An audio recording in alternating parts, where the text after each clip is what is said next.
మనిషిగా పుట్టాక మహేంద్రగిరి చూడాలని పెద్దలు అంటుంటారు కదా, అది ఎందుకో ఇప్పుడు చూపిస్తా చూడండి. హెల్లో ప్రజలరా, మేమైతే మార్నింగ్ స్టార్ట్ అయిపోయాం. చూసారు కదా, ఫుల్గా మంచు, ఏం కనిపించట్లేదు. నేను మా ఫ్యామిలీతో కలిసి స్టార్ట్ అయ్యాం.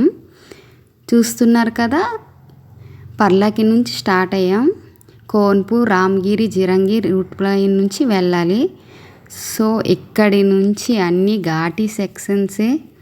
వ్యూ చాలా బాగుందని బైక్లో వెళ్ళాం కాబట్టి అక్కడక్కడ ఆపేసి మేమైతే పిక్స్ దిగేసుకొని ఎంజాయ్ చేసుకుంటూ వ్యూని ఎంజాయ్ చేస్తూ వెళ్తున్నాం, నేను మా వారు.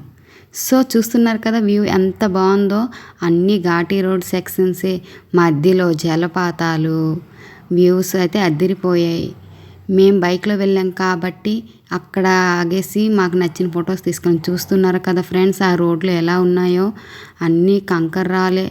మేమైతే చాలా డేరింగ్ చేస్తూ వెళ్ళిపోయాం. మేమైతే ఫైనల్గా మహేంద్రగిరి గేట్కి వచ్చేసాం. ఇక్కడ నుంచి 5 కిలోమీటర్ మహేంద్రగిరి పైకి. ఇక్కడ చూస్తున్నారు కదా, చిన్న రోడ్డు, చాలా అంటే చాలా ఇబ్బంది. మేమైతే డేరింగ్ చేసుకుంటూ ముందుకు వెళ్ళిపోయాం. చూస్తున్నారు కదా, మార్నింగ్ వ్యూ ఎంత బాగుందో. చాలా లొకేషన్ చాలా బాగున్నాయి, కానీ ఘాటీ సెక్షన్ అనేది చాలా పెద్దది, చాలా డేంజర్. బట్ మేమైతే డేరింగ్ చేసేసి వెళ్ళాం. ఇంకా పైకి వెళ్ళేసరికి పైకి వెళ్ళి అన్ని పిక్స్ని షూట్ చేసి మళ్ళీ నెక్స్ట్ వీడియోలో పోస్ట్ చేస్తా, చూడండి.